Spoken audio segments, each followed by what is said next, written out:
Y este espacio llega a ustedes gracias a Flaquito, la mejor barquilla rellena de avellana cubierta de chocolate. Flaquito, único como tú, de chocolate San Moritz.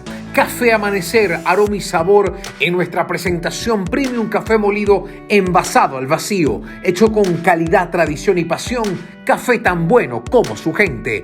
Chocolate sin azúcar con leche y oscuro o bitter de San Moritz, tu cómplice perfecto y peca sin culpa. Y yo quiero hablarles de la línea de cosméticos Titanio de Dr. Marcos, que cuenta con una gama de productos que te va a ofrecer renovar, proteger y limpiar las piezas y partes de tu automóvil. Toallitas limpia grasa, limpia tapicería, shampoo, spray limpia rines, spray limpiadores de vidrio y spray para limpiar y desengrasar tu motor. Todos sus productos además tienen el plus de aromas agradables que te van a acompañar en cada destino, pero hará sin duda que vivas momentos extraordinarios.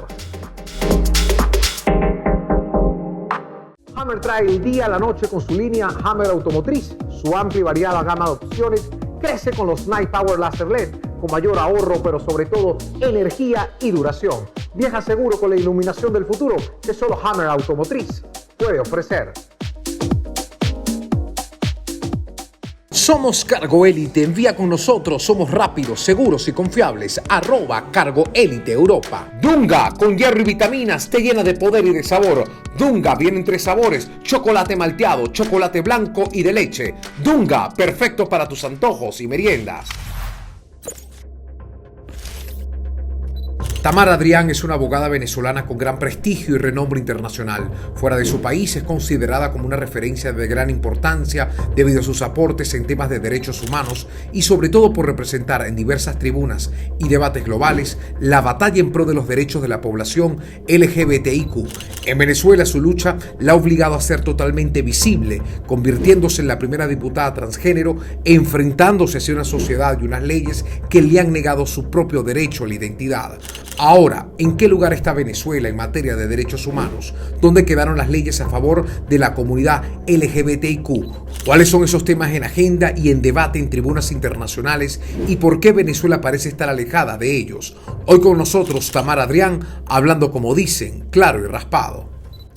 Querida Tamara, bueno, gracias por abrirme las puertas de tu hogar. Contento de poder conocer al ser humano que está constante en la lucha, en la exigencia, en seguir buscando espacios idóneos para el entendimiento, para el respeto, pero sobre todo para exigir y buscar que los derechos de las comunidades desprotegidas y las minorías puedan tener una voz en ti. Has logrado un gran capítulo, no solamente en tu vida, sino en la gente que te respeta y te respalda, y para mí es un gusto poder conversar sobre el ser humano, más allá de toda esa exigencia que existe detrás de ti. Y ahí voy con mi primera pregunta, ¿no? Hay cansancio dentro de todas esas luchas que lideras, insistir, exigir, buscar espacio para el entendimiento frente a lo que sientes y lo que eres. ¿No te ha traído agotamiento físico, mental o personal? Luis, creo que el tiempo que tú inviertes, y utilizo el verbo invertir con toda la intención en aquello que te gusta, en aquello que te llena, nunca te cansa.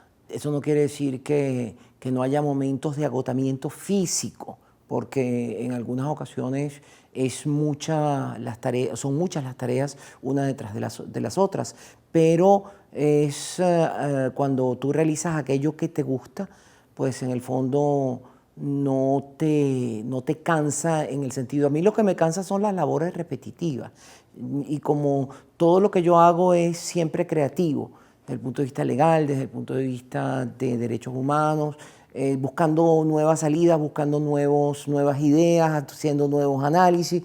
Nunca hay nada repetitivo y eso no te cansa. Pero confrontar tal vez con las teorías establecidas en la sociedad, con las visiones de mundo, las visiones de vida, mostrar cada vez tu visión en aspectos o en circunstancias donde pareces estar cerrados a una opinión tan válida como la tuya, ¿no genera tal vez un cierto agotamiento? No creo. Fíjate que al contrario, yo creo que hoy la gente ha cambiado muchísimo. En Venezuela la percepción es completamente distinta de la que había hace 20 años, porque es que el mundo ha cambiado. Si hay algo constante en el planeta Tierra, en el universo, es el movimiento. Y hay mucha gente que se aferra al pasado y piensa que lo que aprendió hace 50 años es todavía válido.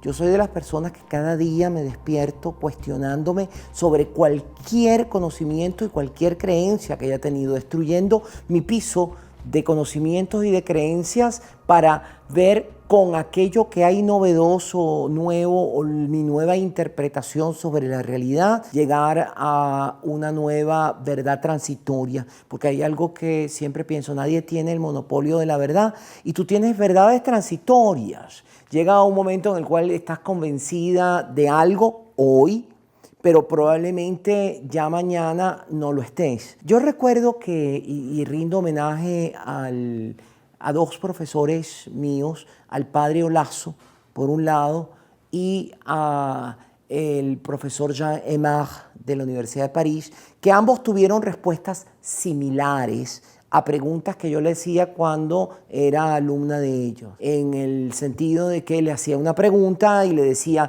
es que usted dijo en su libro tal cosa y tal cosa y tal cosa y tal cosa. Y ambos, con palabras distintas, dijeron más o menos lo siguiente, y que yo siempre a partir de ese momento entendí que era lo más importante para quien está en cualquier labor de enseñanza o de búsqueda de esa que yo llamo verdades transitorias.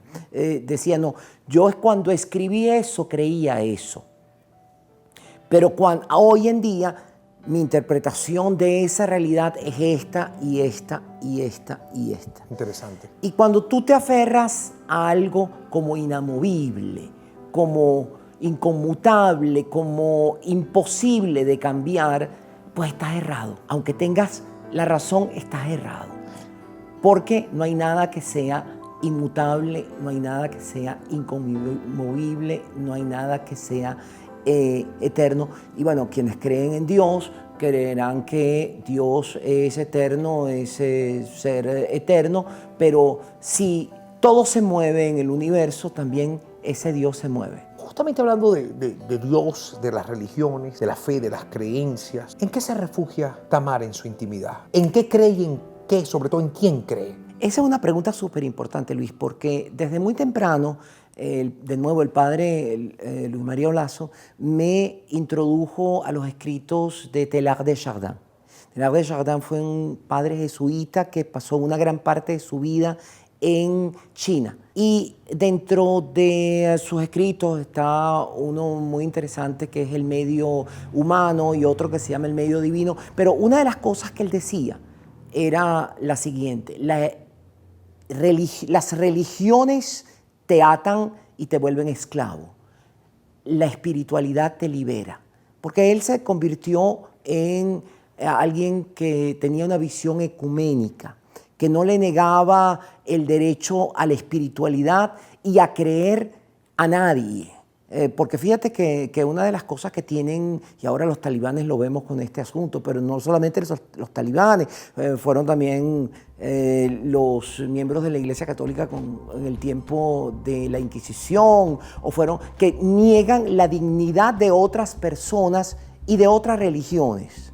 Entonces se asumen como la única verdad y como la única religión, negando el derecho a todos los demás a la espiritualidad y a la religión. Y entonces tienden a convertir a las personas por la fuerza.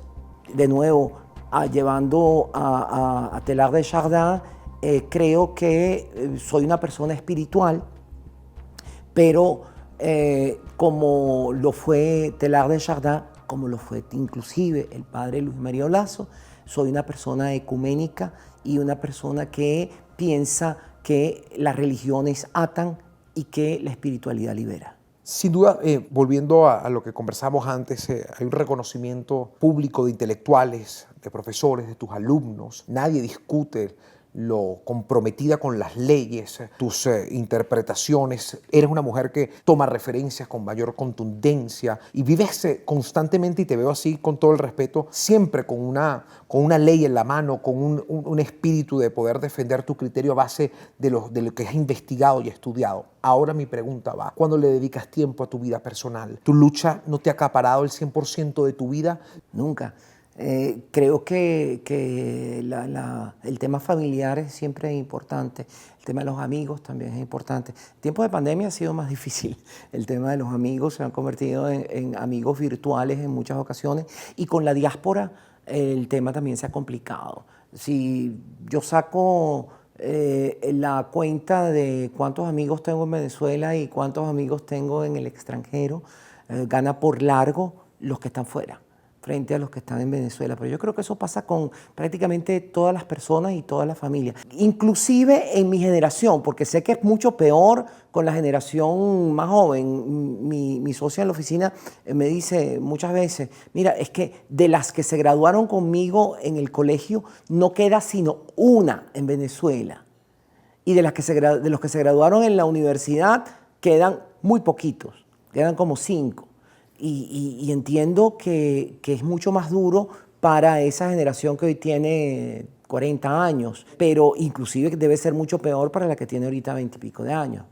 Pero inclusive para quienes estamos un poquito más avanzados en el tránsito por el planeta Tierra, ¿qué te parece esa forma de decirlo, de decir que tenemos más edad? Eso también es igual. Creo que todos los días me despierto con la noticia de que me contacta a alguien y le digo, hola, ¿cómo estás? ¿Dónde estás? Bueno, no estoy en Madrid, no estoy en Miami, no estoy en Orlando, no estoy en tal sitio. Y entonces la gente está en... Pero ¿cómo divides entonces ese tiempo sabiendo que hay una gran, pues, masa de personas que está afuera?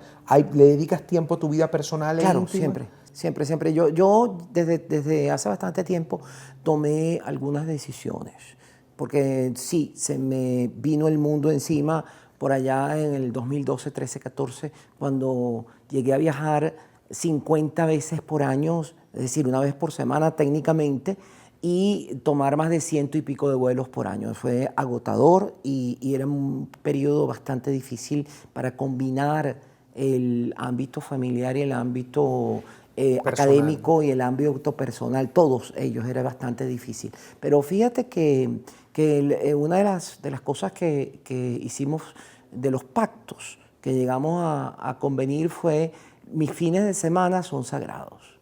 Por lo menos el domingo yo no lo toco. El domingo trato de ni siquiera tocar el teléfono, ni siquiera tocar la computadora. No existe para mí. O lo toco en la mañana cuando me despierto y veo los mensajes de WhatsApp, y en la noche antes de acostarme. Pero durante todo el día no veo ni correo, ni WhatsApp, ni Twitter, ni nada, sino simplemente me dedico a leer, a conversar, a cocinar, a eso que significa la vida, digamos, más tranquila. ¿Y alguien te acompaña en los fines de semana? ¿Tienes una persona? Sí, mi esposa siempre está aquí. Sí. Y con el respecto de tu esposa, ¿ella entiende, o te pregunto, de que hay una vida dividida en una agenda complicada, en una agenda con luchas que también forman prioridad? ¿Cómo has manejado un poco esa dualidad? Sí, bueno, justamente ese fue el acuerdo, al cual llegamos. El sábado y el domingo, o por lo menos el domingo, son sagrados.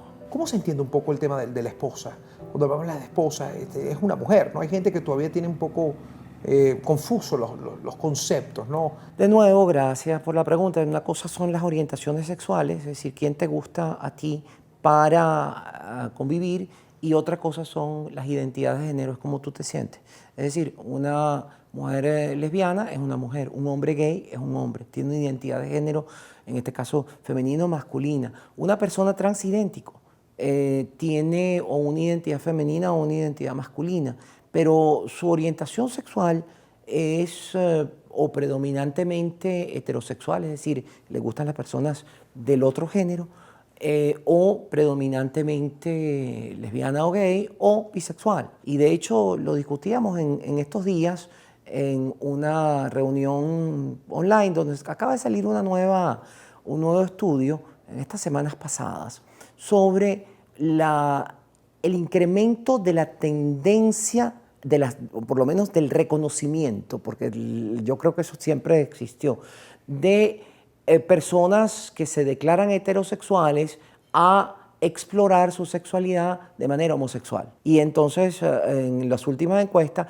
al menos 20% de las personas que se declaran heterosexuales han tenido o tienen interés en explorar su sexualidad de manera homosexual. o lo han hecho. O lo han intentado. O lo han intentado, no, lo han intentado, o lo han hecho. O lo han pensado o lo quieren practicar. Entonces tú tienes ahí, de nuevo, un porcentaje de personas bisexuales que siempre ha existido. Es decir, siempre se ha dicho que el porcentaje de personas gay y lesbianas es alrededor del 6 al 10% de la población. En todos los países. Eso no aumenta ni disminuye porque sea un país donde te llevan a la horca por ser homosexual o un país donde existe el matrimonio igualitario. No cambia. No hay un rayo homosexualizador que hace que la gente se transforme. Eso no pasa. Y después tienes un 20% de la población que puede explorar y que puede ser bisexual o puede explorar su sexualidad. Entonces tú tienes una tercera parte de la población que no es heterosexual. Pero eso a las personas que son intolerantes les quita ese piso, esa creencia de la cual yo te mencionaba, que se llama la heterosexualidad normativa desde el punto de vista teórico, es decir, que se obliga a las personas a ser heterosexual por una regla socialmente construida. Totalmente. Y por otro lado, la identidad de género tiene que ver con cómo tú te sientes, cómo tú te identificas dentro del binario, que puede ser de forma masculina, femenina o en el intermedio. Y ahí están las personas queer. Y eso empieza a los 3, 4 años. Tú tienes esa identidad, esa conciencia alrededor de los 3, 4 años. Pero tú estás casada entonces con una mujer, ¿no? Sí. Exactamente. Volviendo a un punto que tocas, y ya lo hemos paseado con mucha discreción, según tu criterio y tu visión, ¿dónde está la mayor dificultad o la mayor presión? Es decir, ¿en lo religioso o en los estándares sociales?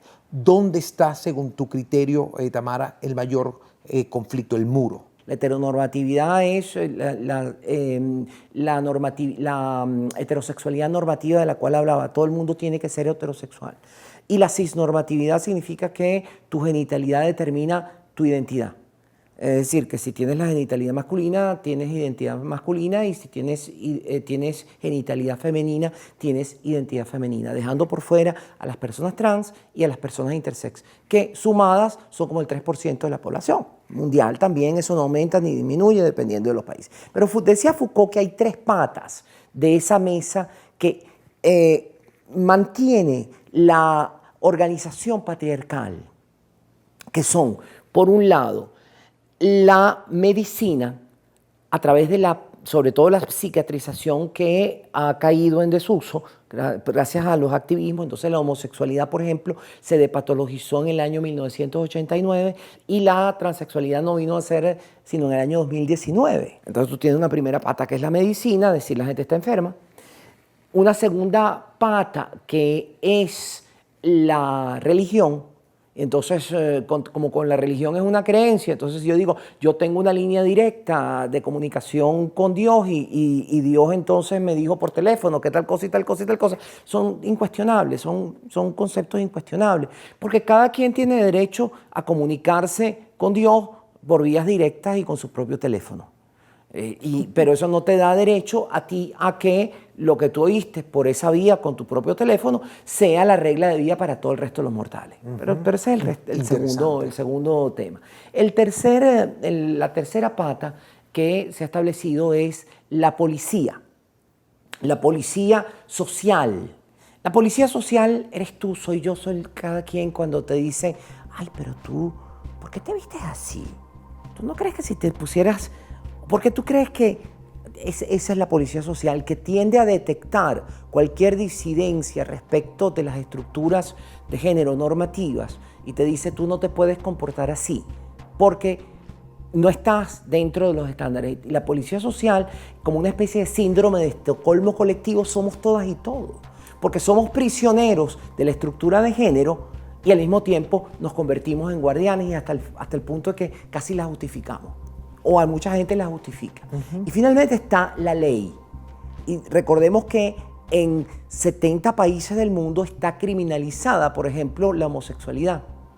Y en alrededor de 30 y pico países del mundo está condenado a prisión la persona que no se vista con la ropa del sexo atribuido al momento del nacimiento, incluyendo algunos estados de Estados Unidos. Entonces tú tienes esa ley formal que es un instrumento también de la opresión. Y fíjate que Venezuela es uno de esos 70 países.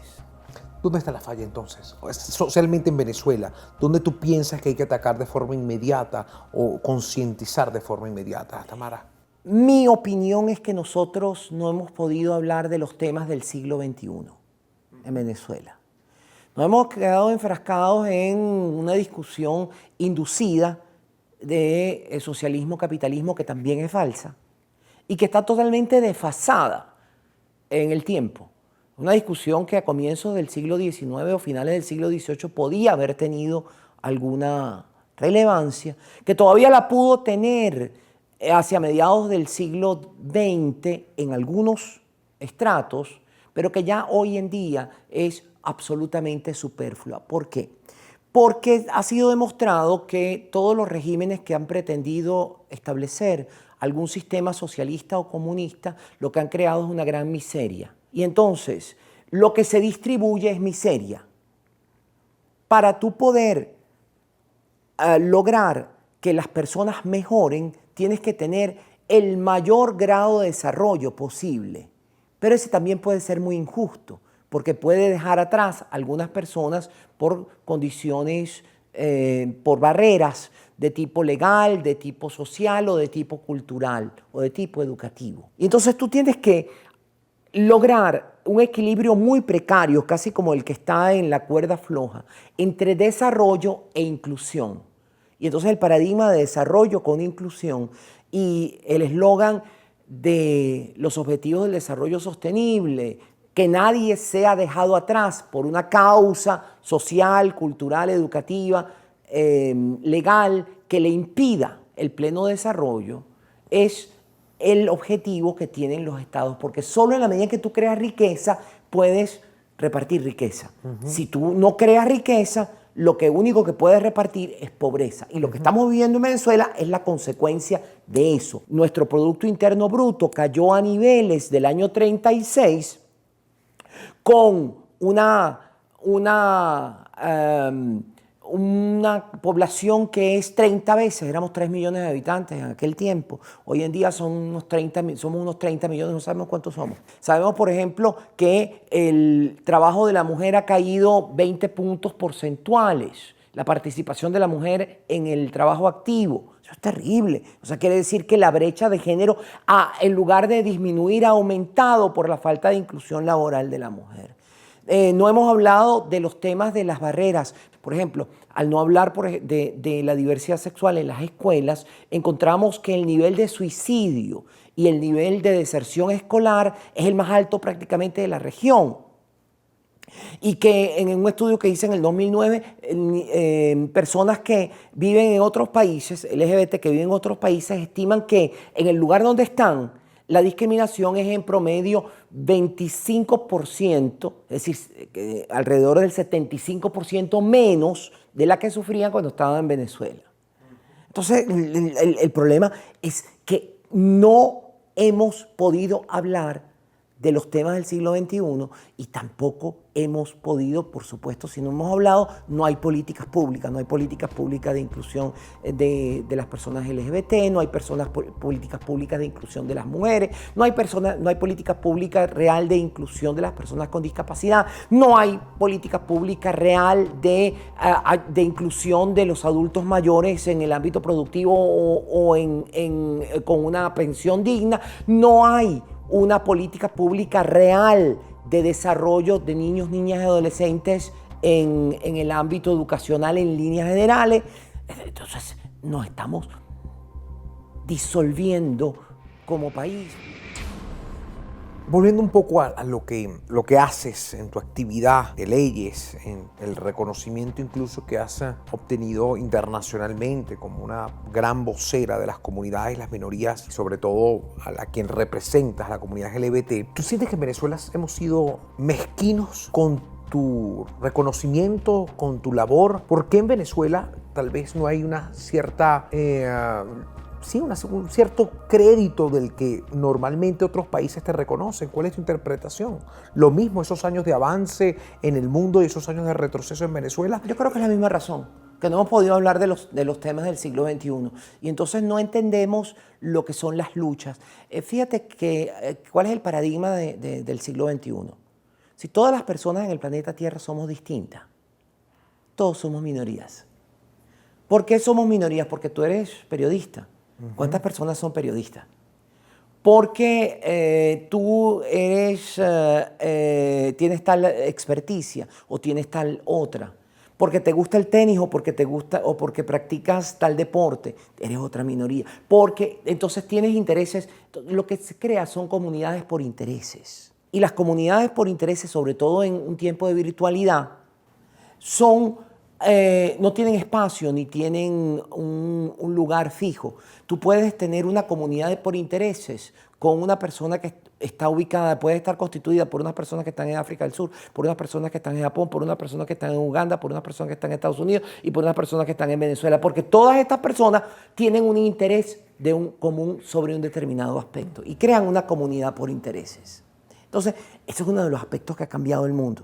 En la medida en que ya nosotros no podemos entendernos sino por comunidades por intereses minoritarios, tenemos que convivir con todos esos intereses minoritarios. Entonces, por eso es que la política ha cambiado tanto, pero también, y eso no se han enterado los políticos, por cierto, señores políticos, no se han enterado de que el voto por la igualdad y el voto por la diversidad da votos, o que la apuesta por la diversidad da votos, y da muchos votos, y eso ha sido medido. Te doy algunos ejemplos de los diputados que votaron por el matrimonio igualitario en Argentina y se presentaron a la reelección, todos ganaron, y de los que votaron en contra y se presentaron a la reelección, alrededor del 40% perdió las elecciones. Cuando Obama promete el matrimonio igualitario, ganó un 10% de intención de voto y perdió alrededor de un 2% de intención de voto, con lo cual hubo un 8% positivo. Y lo mismo sucedió en el caso, por ejemplo, de Costa Rica, que se presentó por cuestiones coyunturales una lucha entre un evangélico que hizo de su campaña el tema del odio y un candidato liberal. Y resulta que en la segunda vuelta la diferencia entre uno y otro fue de más de 20 puntos porcentuales, cuando en la primera vuelta casi estaban empatados. Entonces, el odio no da votos y la inclusión sí los da. Y de eso los políticos no se han dado cuenta. Volviendo un poco al tema que ha traído ese gran ímpetu tuyo de querer buscar espacios de entendimiento, de tolerancia. ¿Qué ha sido de verdad, y quiero que ojalá me lo puedas revelar, lo más difícil para ti? Yo creo que la gran frustración es que luego de 20 años, luego de haber sido diputada y nos bloquearon en la Asamblea Nacional, no se haya podido discutir realmente en Venezuela nada sobre el tema de igualdad de las personas LGBT. Hoy en día matrimonio igualitario existe en México, Costa Rica, Colombia, Ecuador, Brasil, Uruguay, Argentina y en Chile y en Bolivia uniones civiles. El reconocimiento de la identidad de las personas trans sin necesidad de operaciones genitales, por vía administrativa, sobre la base autorreferente de tu declaración sin que pueda el funcionario negarse y por otorgamiento de una nueva partida de nacimiento, existe en 16 estados de México, en Costa Rica, en Colombia, en Ecuador, en Brasil, en Uruguay, Argentina, Chile y Bolivia. Y hay una serie de iniciativas bien importantes como políticas públicas en el ámbito de Perú. Solo quedan fuera de este proceso de igualdad Centroamérica, Venezuela y Paraguay, únicamente. Entonces, pienso yo lo siguiente. La historia está llena de procesos de cambio que rompen con paradigmas anteriores. ¿Y qué paradigmas hemos vencido? ¿Cuáles han sido las grandes batallas por la igualdad? Yo siempre digo que si yo hubiera nacido en el siglo XVIII, me hubiera parecido normal, natural ver esclavos y ver que tal persona era una cosa y considerarla como cosa a lo mejor. Me hubiera gustado pensar que yo hubiera sido de esas personas que luchaba por la igualdad y por la abolición de la esclavitud. o contra la segregación racial. Que hay que recordar que esa segregación racial existió en Estados Unidos hasta el año 67 y en Sudáfrica hasta el año 94, pero que existió en numerosos otros países, incluyendo los países latinoamericanos, hasta comienzos del siglo XVIII y algunos hasta finales del siglo XIX. Y tienes un proceso de, por ejemplo, de cambio en el tema del voto de la mujer y los derechos de la mujer. Mi mamá nunca ejerció la patria potestad sobre mí, porque resulta que yo llegué a la mayoría de edad antes de que reformaran el Código Civil y ya sacaron la cuenta. No importa. Y entonces el proceso es que, ¿por qué las mujeres no tenían derecho a la patria potestad? Porque eran mujeres. Así como no tenían derecho a voto, no administraban los bienes de la comunidad conyugal, no tenían la patria potestad sobre los hijos. Entonces el proceso de cambio de las leyes, el proceso de cambio paradigmático, nunca va sin resistencias. Y cuando yo lo entiendo así, que todos estos procesos de cambio nunca van sin resistencias, entonces no me frustro. Viendo a tu pregunta, no se produce un choque de trenes, simplemente se produce un proceso de convencimiento y un proceso por medio del cual yo tengo que hacerle entender a esos factores retrógrados que están asumiendo exactamente la misma posición que asumieron aquellos que estaban en contra de la abolición de la esclavitud o la misma posición que tenían los surafricanos en contra de la integración en Sudáfrica y en contra de la abolición del apartheid, o la misma posición que tenían en contra del voto a la mujer, y con los mismos argumentos. Porque fíjate qué decían con los esclavos, como, pero si la Biblia habla de la esclavitud y la justifica, ¿cómo vamos nosotros a cambiar eso? ¿Qué decían en contra del voto de la mujer y derechos iguales de la mujer? Exactamente lo mismo.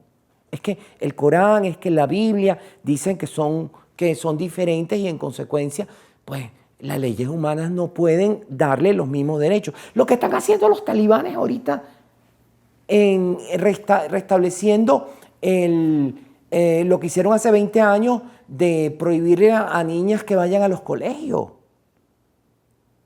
o a las universidades. Pero hay que pensar que los talibanes podemos ser nosotros mismos, claro.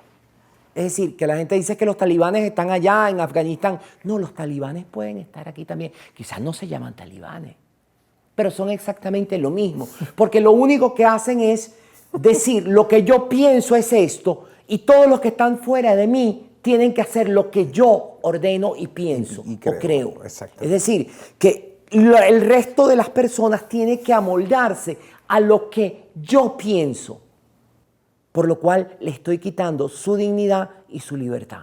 ¿Qué piensan tus hijos de tus luchas, justamente de todo esto? ¿Hay una aceptación con lo que hoy por hoy quieres conquistar y sigues luchando? ¿Ya hay una integración o un entendimiento sobre todo lo que traes contigo? Sí, sin duda alguna, creo que sí, aunque no están ninguno en ninguna área que tenga que ver con el tema de activismo, ni mucho menos.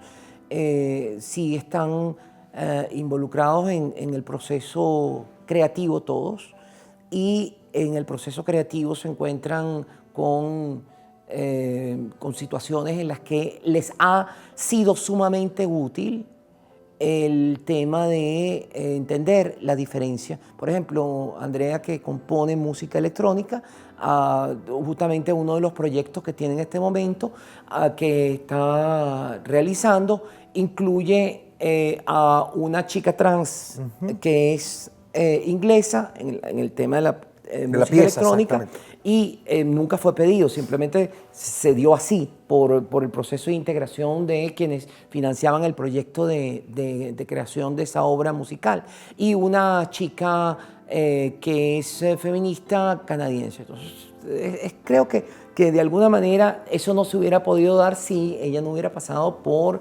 un entendimiento previo de esto que estoy diciendo, la diferencia. Pero entender la diferencia no es fácil. Es decir, pasa por un proceso activo. Eso no puede ser nunca pasivo. ¿Y cuál es para Tamara el mayor aprendizaje que dejan las diferencias? Yo me transformo porque entiendo que la persona que tengo frente de mí es diferente. Yo no, lo digo muy a menudo, aprendo muy poco de las personas que piensan igual que yo, pero aprendo mucho de quienes tienen una perspectiva distinta de mí. Es como esas fotografías donde tú ves una segunda imagen, pero muchas veces tienes que ponerte de un lado o inclusive cabeza abajo o darle la vuelta a la imagen para poder ver cuál es la imagen oculta. Eso pasa también con el proceso de búsqueda de lo que yo llamo búsqueda de mis verdades intermedias, de mis verdades temporales. Pero han entendido todas esas verdades, todos, como por ejemplo también podemos ver las realidades de ellos, y creo que es un mensaje inclusive hasta para los padres, ¿no? ¿Cómo podemos nosotros buscar a través de tu historia, de tu experiencia, un mejor trazo para el entendimiento, ¿no? ¿Es un proceso difícil para todos? ¿Es normal ese proceso o puede ser distinto, Tamara? No hay dos familias iguales. Y yo creo que el proceso de creación y el proceso de creación de la personalidad por un lado y el proceso de crecimiento se dan en el respeto y en la aceptación. Y eso es lo que han venido, que por cierto durante algún tiempo no pudieron hacerlo, pero llegando a la mayoría de edad sí lo pudieron hacer perfectamente y entender perfectamente. Tamara, reconocer el pasado y entender un poco de dónde uno viene, ¿no? De nuestros padres, cómo nos conciben, cómo nos colocan, cómo nos dicen que tenemos que comportarnos. Hemos hablado de eso de manera abierta, pero ahora quiero hablar de tu caso, ¿no? ¿Qué rescatas de ese pasado? ¿Qué rescatas de Tomás Adrián, de ese nombre que te colocaron tus padres? ¿Hay algo importante en ese periodo, más allá de descubrirte y de encontrar tu propia identidad? Yo soy yo en mi circunstancia. Te diría que dependiendo de las personas trans, hay un movimiento muy importante de personas trans que pretende o quiere que lo que llaman el dead name, el nombre muerto, no sea pronunciado. Fíjate que recientemente Shirley Barnaghi me preguntaba sobre el documental que está pasando en Netflix de Caitlyn Jenner. Uh-huh. Y el documental yo no lo había visto, me preparé viendo el documental para la entrevista y básicamente es el tiempo en que era atleta y se llamaba Bruce Jenner, exactamente. Y veo como ven el documental cómo había hecho su transición desde mucho antes, solo que no se había presentado. Tenía el pelo largo, se había hecho operaciones, es decir, ya venía haciendo un proceso de muchos años, de más de 25 años de transición. El que no lo quería ver era... Entonces yo le decía a Shirley dos cosas. Yo le decía, es que la gente no ve sino lo que quiere ver. Y muchas veces no ve a la persona, sino ve a la idea que tiene de la persona. Y no es capaz de ver... tiene una idea de la persona y solo ve la idea de esa persona. Entonces cuando nadie prácticamente... se daba cuenta de que la persona estaba en transición. Yo no me veo porque no me interesa tanto, nunca lo había visto en la transición y de pronto dije, bueno, pero es que claro, que es una persona trans de hace 20 y pico de años, 30 años. Solo que salió finalmente de manera definitiva, públicamente mucho más tarde, pero que ya lo era. El que quiera ver lo verá perfectamente. Hay mucha gente que no quiere que el dead name, el nombre muerto, sea pronunciado. Yo creo que toda persona es un continuo que viene desde su nacimiento hasta su muerte y tiene todo ese cúmulo de experiencias. Uh-huh. Yo no puedo negar quién soy. Al igual que Caitlyn Jenner, al igual que Bruce en aquel tiempo, se refugió en el deporte para superar su identidad de género y lo que la duda que le representaba esa identidad de género. Yo me refugié en los estudios y más o menos en la misma vida, si tú quieres. Y pienso que nada de lo que he hecho pueda tener yo algún arrepentimiento de esa vida. Solo me arrepiento de lo que no he hecho.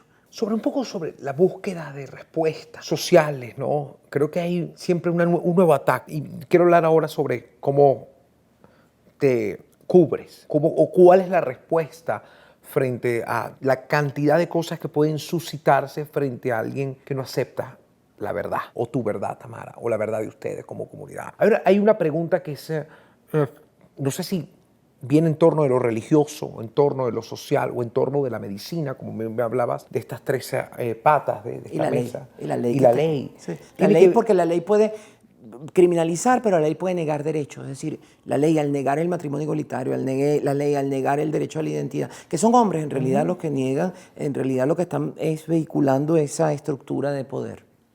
Pero ¿cómo se responde cuando, por ejemplo, tú eres una mujer trans con convicciones, con ideas, cultísima? Vuelvo a insistir en el tema de que tus colegas te reconocen como una mujer brillante, cuando dicen que ustedes nunca van a poder ser mujer de verdad porque no pueden procrear. Eso es una constante carta que quieren tal vez utilizar quienes buscan agredir o hacer sentir que ustedes están en un camino que no es el biológicamente correcto. ¿Cuál es la respuesta de Tamara? Fíjate que me gusta mucho esa pregunta porque me da la oportunidad de hablar de cómo en los últimos años se han unido factores muy recalcitrantes de la Iglesia Católica y de hecho, de nuevo hablo, tengo muy buenos amigos dentro de las iglesias. Y entonces hablo de ciertos factores, de ciertas facciones que son pequeñas, muy vocales, con mucho odio por dentro y con muchas inseguridades también, porque yo creo que esa religión así es una muletilla, una muleta para poder caminar, porque no tienes nada por dentro, entonces usas esas muletas como para darte algo para caminar. Una silla de ruedas, pues, básicamente. Entonces, factores o facciones muy recalcitrantes de la Iglesia Católica, junto con facciones muy recalcitrantes de algunas iglesias evangélicas neopentecostal, que ahora se unen a ciertos grupos de mujeres feministas que son biologicistas y que usan los mismos argumentos, cuando tú ves exactamente el mismo argumento biologicista que me estabas diciendo. Entonces, simplemente es la negación de la diversidad, la negación de que no hay una sola forma de ser mujer, no hay una sola forma de ser hombre, o no hay una sola forma de ser humano, pero lo que hay en común para ser humano es el respeto. Cuando tú pierdes el respeto al otro, cuando tú agredes al otro por quien es, negándole esa dignidad, entonces tú te conviertes en el opresor, pero tú también estás negándote como humano. Y yo tengo mucha lástima por esas personas que son incapaces de ver la diferencia y solo tienen odio por dentro, o solo pretenden negar o afianzar su poder sobre la base de la negación del otro, sobre la base de la opresión del otro, porque es otra forma de esclavitud. Muy de acuerdo contigo, gracias. Qué bella respuesta. Y es así, el respeto a la individualidad, a la humanidad. Somos verdaderamente humanos. Y eso es lo que nosotros como bandera debemos nosotros ejercer, el respeto hacia cualquier decisión. Quiero hablar sobre victorias. ¿Cuál es la gran victoria de Tamara frente a tu comunidad? Es una pregunta difícil porque es hablar tal vez de lo que has hecho, o puedo enfocarlo desde el punto de vista cuál es la gran victoria dentro de la comunidad trans para darle un toque un poco más abierto, más genérico. Te lo respondería, Luis, de una manera distinta. Muchas veces yo me pregunto cuántas personas están o han estado en la capacidad de incidir de ser parte activa del cambio de una era. Y de nuevo, insisto en los conceptos de cambio de era. Esos cambios de era están determinados por un cambio de paradigma. Cuando hablaba del cambio del paradigma de la existencia de esclavos a la abolición de la esclavitud, de la segregación racial a la integración racial, lo que no quiere decir que el racismo no sigue existiendo, de la segregación de la mujer a la igualdad de derechos de la mujer, de la segregación de las personas LGBT a la integración en igualdad de derechos de las personas LGBT. Son cambios de paradigma, son cambios de era. Entonces, ¿cuántas personas son capaces de haber estado incidiendo activamente en el cambio de era. Y a mí me tocó, y me ha tocado esa gloria desde el punto de vista interno, esa alegría desde el punto de vista interno, de estar involucrada desde el inicio en ese cambio de paradigma, de haber propuesto cosas antes de tiempo, y lo digo con toda responsabilidad. De hecho, hay algunas que no se han todavía concretado, pero se están empezando a concretar. Yo en el 2008 empecé a decir que era necesario eliminar la mención registral sexo en la documentación. Y todo el mundo me tildaba de loca. Pues ya en este momento empezó a concretarse en la documentación en Nueva York, en el estado de Nueva York. ¿Qué dice ahora? Que la mención registral no está, que ya tú no tienes por qué meter la mención sexo en la partida de nacimiento. Ok. Es privada, Ok. o sea, pero no pública. Ok. Pero la razón es que dirá la gente, bueno, ¿y por qué es eso? Yo te voy a explicar. En las partidas de nacimiento, históricamente, había 4 menciones obligatorias. La mención... ¿Nombre, me imagino? La mención 3 a los padres y una a el hijo. En la criatura, ¿sabes? Era, en primer lugar, la raza de los padres, el estado civil de los padres, la religión de los padres y el sexo del niño o de la niña. Entonces, fíjate para qué servían esas menciones. Para negar y para afirmar derechos. Si los padres eran de tal color, el hijo tenía tal raza y en consecuencia tenía derechos o no tenía derechos. La religión lo mismo. Si eras de tal religión, tenías derechos o no tenías derechos. El estado civil, dependiendo de eso, si estaban casados tenían ciertos derechos, si no estaban casados no tenían esos derechos. Y el sexo era lo mismo. Si tú eras varón tenías derechos, si eras hembra no los tenías. No los tenías. Y resulta que, si tú lo ves así, de pronto cuando yo digo, es que es una forma de eliminar la discriminación. Y entonces se me atacaba, pero ¿cómo puedes pensar tú en eso? Es abolir a la mujer y no sé cuánto. Inclusive feminista. Yo decía, no, es simplemente dar un paso real hacia la transformación del paradigma. Y eso lo decía yo por allá, después vino Beatriz Preciado, hoy es Paul Preciado, dijo lo mismo en la Universidad de París el año siguiente. Y empezamos a hablar de ese tema. Yo redacté un anteproyecto de ley para España sobre la supresión de la mención registral del sexo en el acta de nacimiento y en la documentación. Y ahora, de nuevo, también fui parte activa de la conceptualización de la identidad de género, de la expresión de género, del inicio de los principios de Yogyakarta, de la organización de toda la incidencia en las Naciones Unidas y en la OEA para la creación de, hoy en día hay una unidad LGBTI en la OEA, en la Comisión Interamericana, hay informes de la OEA, nada de eso existía cuando yo empecé. Entonces, cada una de esas cosas, cuando yo veo lo que hemos avanzado a nivel internacional, me frustra que no hayamos avanzado a nivel nacional. Aquí en Venezuela. Pero todo lo que hemos avanzado y en todos esos momentos, en todos esos hitos, yo estuve presente y contribuí de manera directa a que eso se concretara. Esa es tu respuesta. Yo me siento bendecida por haber podido ser uno de los actores relevantes del cambio de era. Justamente en ese cambio de era, y para cerrar, hay un debate interesante. Para muchos un debate silencioso dentro de las familias, para otros es un gran avance, otros es un gran aporte tener ejemplos como tú sobre ese entendimiento que están existiendo cada vez en familias con niños trans.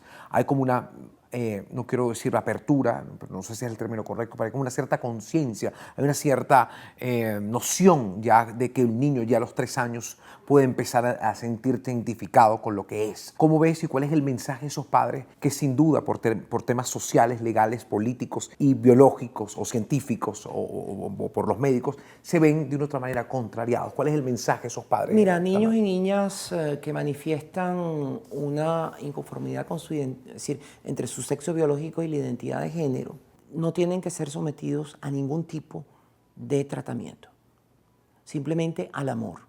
El tratamiento es el amor, el respeto, y dejarles explorar su identidad, como lo dejarían con cualquier otra persona. Es decir, imponerle que yo quiero que tú seas tal cosa es exactamente lo mismo que yo quiero que tú seas tal cosa.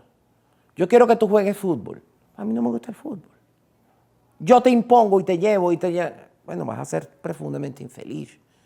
Bueno, en el caso peor todavía de las familias que pretenden que van a cambiar el niño o la niña. Si el niño o la niña le tocó el numerito y nadie quiere ser una persona trans, se lo digo. O sea, es un destino demasiado duro como para que tú digas, ¡ay, qué chévere! Entonces, entiendo a los padres en su angustia. Pero entonces ahí sí podrán tener un apoyo de profesionales adecuados. Y la parte buena es que no todos los niños o niñas que manifiestan una identidad de género temprana van a ser personas trans. Puede no serlo. Pero si los llegan a ser, no tienes nada para impedirlo. Lo único que tienes es, o como sucedía anteriormente, los expulsas de los hogares y ese era el paradigma. Y entonces, por ejemplo, en Estados Unidos, en el estado de Nueva York, 50% de los niños y niñas que están en situación de calle en Nueva York, no en el estado, sino en la ciudad de Nueva York, son personas LGBT y el 40% son niños o niñas trans. ¿Por qué? Porque fueron expulsados de sus hogares. O sea, el amor los lleva a que, el amor de esas familias lleva a que expulsas a la persona. Yo quiero saber cómo es ese amor, aunque se manifiesta realmente ese amor. Pero si realmente existe amor y respeto, tú vas a entender que el niño o la niña que tienes enfrente es quizás lo que tú no habías querido que sea. Quizás lo que ella o él no hubiera querido ser. Hubiera sido mucho más fácil para mí no ser una persona trans. Y para todo el mundo. Es decir, nadie quiere o prefiere ser una persona trans a ser una persona sin género. Nadie. Nadie. Te vas a poner el mundo encima. Pasas una parte de tu vida luchando contra ti misma para aceptarte a ti misma o a ti mismo y luego pasas el resto de tu vida luchando contra el resto del planeta Tierra. Entonces, eso no es una tarea fácil. Entonces, es mucho más fácil no ser una persona trans. Pero si te tocó, y eso nadie lo quiere, pero sucede, y sucede en 1% del planeta Tierra, bueno, te salió un numerito, así que hubiera podido salir otro numerito, cualquier otra variación natural de las personas. Querida Tamara, gracias por el tiempo. Gracias por además darnos siempre una comprensión humano, más allá de que te has siempre enfocado y refugiado en las leyes para hacer ejercer el derecho, pero hay un tema humano que no podemos nosotros dejar de reflejar, porque si nos conectamos con lo que somos, sin duda, que es la humanidad, sin duda el camino va a ser menos difícil. Gracias por tu tiempo. No, gracias a ti, Luis, y bueno, simplemente en este camino de ser cada vez más humanos y no cada vez menos humanos, el camino es del conocer la diferencia, el abrazar la diferencia y el aprender de la diferencia. Entonces, en ese orden de ideas muchas veces me encontrarán tratando de dialogar inclusive con las personas más intolerantes. Ese es el camino. Gracias.